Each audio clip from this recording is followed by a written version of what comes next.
This is the mount. This is one of the signature positions of Brazilian Jiu-Jitsu. Yes, other martial arts like judo and freestyle wrestling, they use it as well. But I think it's fair to say that they haven't developed it as much as Brazilian Jiu-Jitsu has. If I get here, I've shown a lot of domination. I've probably passed his guard, and I've probably held him in side mount and prevented his escape attempts. And then now I've mounted. And now if I hold this, I'm really basically showing him who's boss. Just like in the schoolyard. In Brazilian Jiu-Jitsu training, you don't punch. But if you were punching, check this out. I can have gravity on my side. So I can really punch very, very heavily down. Also with ranging, if he's punching up and I'm punching down, my chin is way higher than his arm. And if we change position, he'd be able to hit me and I wouldn't be able to hit him. Unless he's got long, long arms like an orangutan, this is going to be true. Another thing is, even if my face was here, he can't really chamber his punch very effectively. The ground's in the way. So I can hit all the way from up here, and he can hit me from here. Yeah, it would hurt, it wouldn't be pleasant, but it's not going to knock me out, and I can knock him out.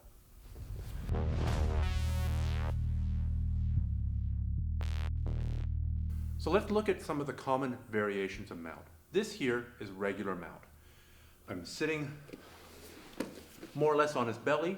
My feet are alongside his hips. My feet are slightly tucked in underneath him. And I'm here. This is a really good position.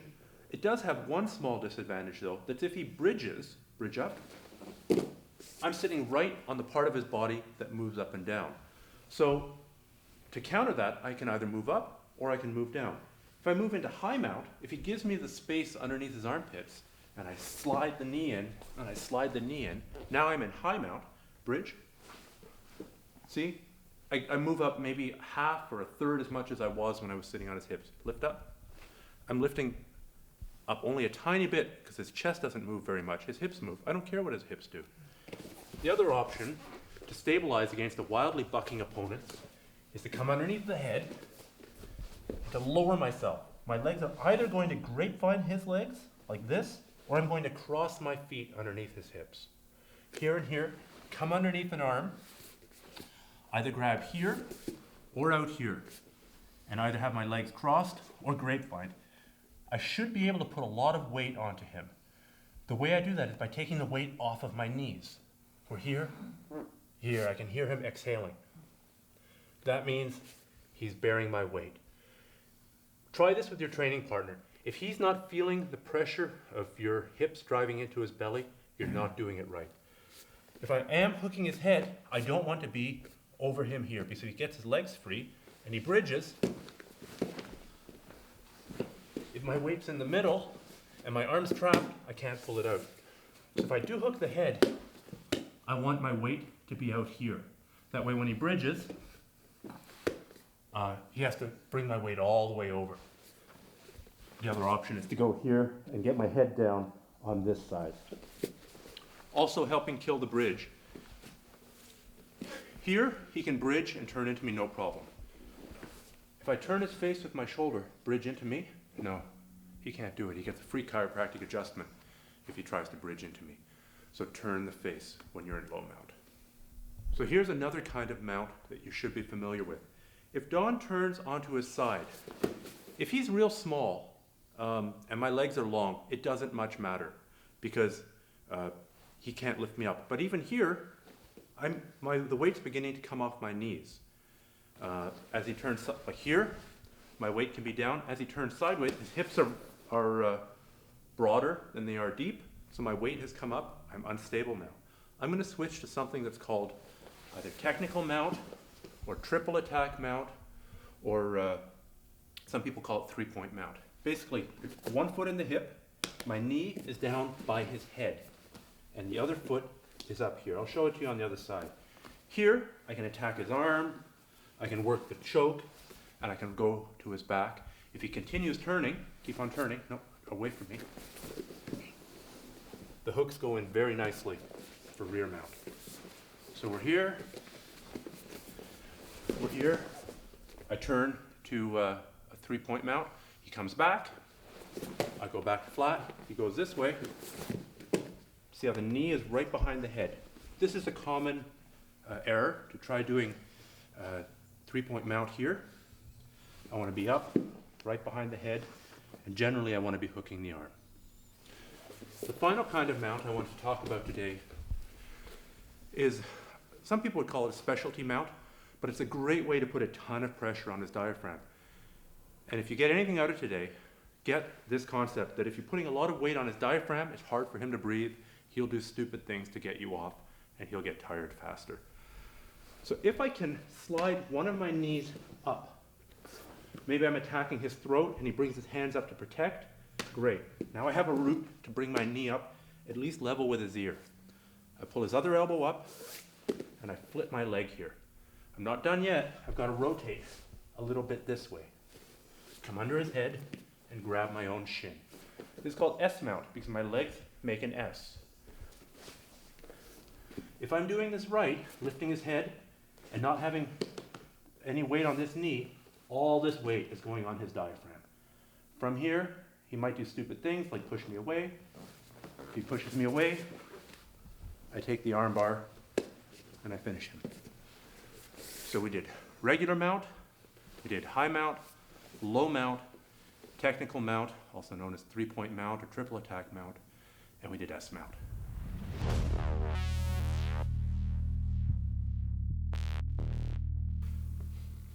So if I'm mounted, most of the time to transition out of here, I'm going to be going to rear mount. Like I said, if I've got long legs and if the guy isn't that big and he starts to roll, I just follow him. Go ahead, keep on going. And I get my hooks in. Let's roll and show the hooks. Here we go. That's if he's not too big. What I want to avoid there is pinching him with my knees so tight that when he does go, that my knee gets sucked under his body. See how my knee, you roll a little bit and stop? See how my knee is getting sucked under my body here, under his body? So if I just want to do the loose, as he rolls, I open my knees a bit and let him roll. But go back. Now, if he's a bigger guy, most of the time I'm going to do that using the triple attack mount. So as he turns, I'm going to turn here. If he insists on keeping on turning, that foot goes in. Go, turn out your back, please. Go the other way. Go here. He's going to roll this way. Triple attack. As he keeps on rolling, get to rear mount. If he's not being obliging and rolling, there are ways that I can force that roll. The simplest way is by getting his arm across his face, coming underneath his head and grabbing here. This is often called a gift wrap, because if we were punching, he's in a lot of trouble here. From here, I can use my chest to turn him. If he won't turn the whole way, or if he won't turn at all, I can switch to the triple attack mount position, and now I launch myself backwards while pulling on this hand. I go here. And that's how I achieve rear mount. I'll show that from a different angle. We're here. I've managed to cross his arm. Maybe if I'm punching him, he covers up. I drop my chest on top of it, and I come under his head and grab his wrist. Now I can either continue using my chest to turn him, but if he knows he's caught, and he doesn't want to do that, I can switch to a triple attack mount, and now I go backwards and I give this a good reef. We're here. Now we end up in rear mount. One other transition that you sometimes do from mount, if he's turning and he's beginning to shove your leg into half guard and you're worried about getting caught in half guard, is you can actually dismount. You can move back down the positional hierarchy in interest of keeping the top position. You bring this foot up and you switch back to knee mount. You can go from knee mount to full mount, but you can also go from mount back to knee mount.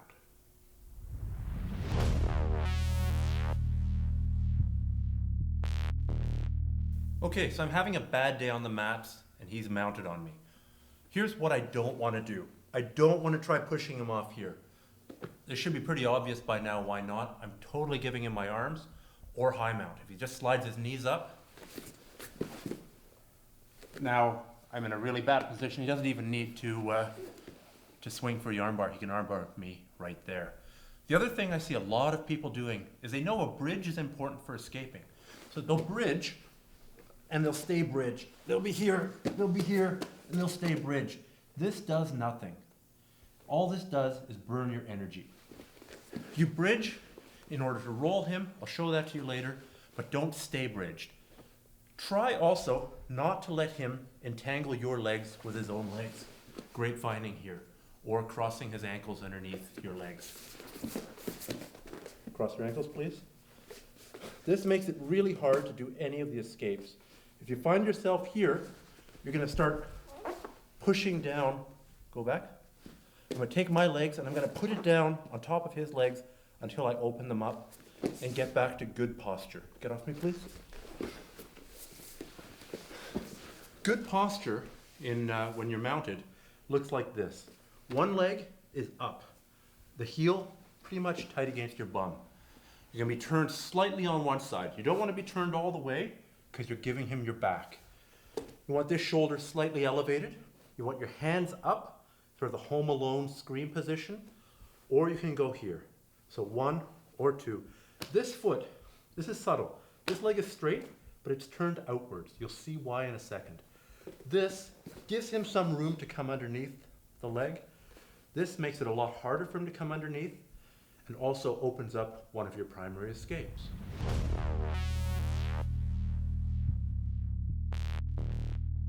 I'm going to take the posture, I'm going to bring this leg up, and I'm going to turn my other leg out. I'm going to take this hand and put it across his waist. This is to stop him from coming up, and I'm also grabbing my hands together just to keep this as a stable unit. From here, I'm going to start bringing my knee, lift your foot up please, my knee up towards my elbow. What this does is it moves his foot out at an awkward angle here. So it makes it lighter. It moves it away from underneath his center of gravity. We're here. As it comes up, I pinch it. This pinch is critical because I have to at some point either hook it with this leg or hook it here, but initially this might be all that I have. I'm going to pinch it and I'm going to turn my hips in to face him. Now I've got this inner hook. If I'm comfortable in half guard, there's lots of half guard techniques I can do here. We talked about some of them before.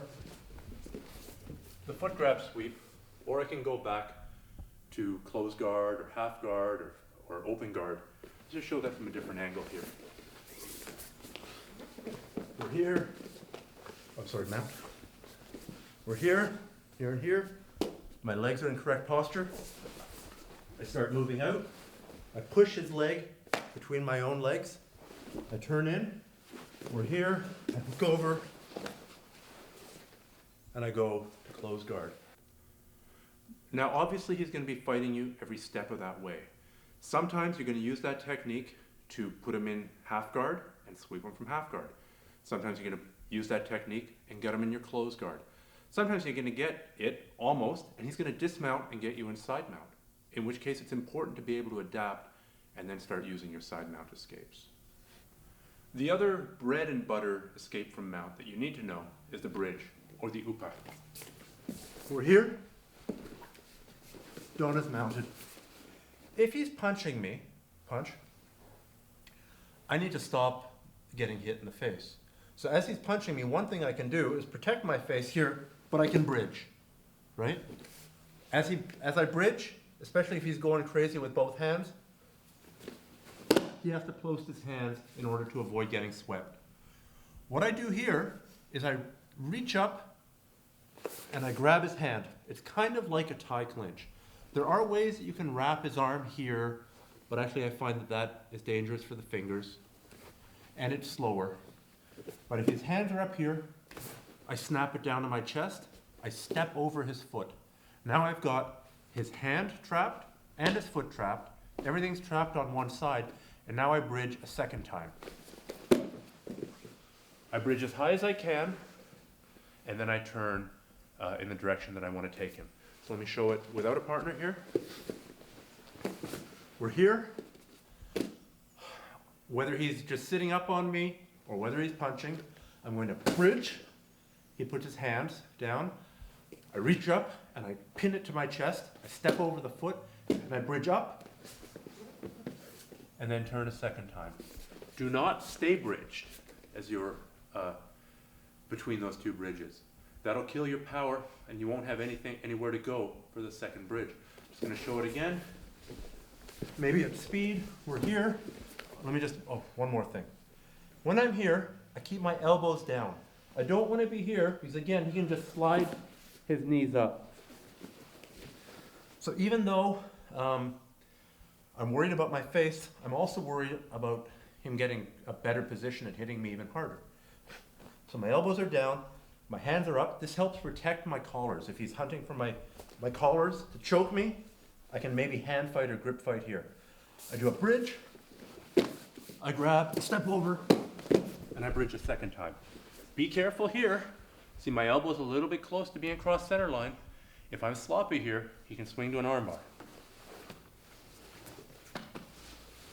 So if my elbow does end up in that a little bit of a danger zone, what I'm doing is using this knee to pin in. Go for the armbar. See, I'm not allowing his hips to come out here. By using this knee, I'm pinching in. That gives me time to work that back to a good position.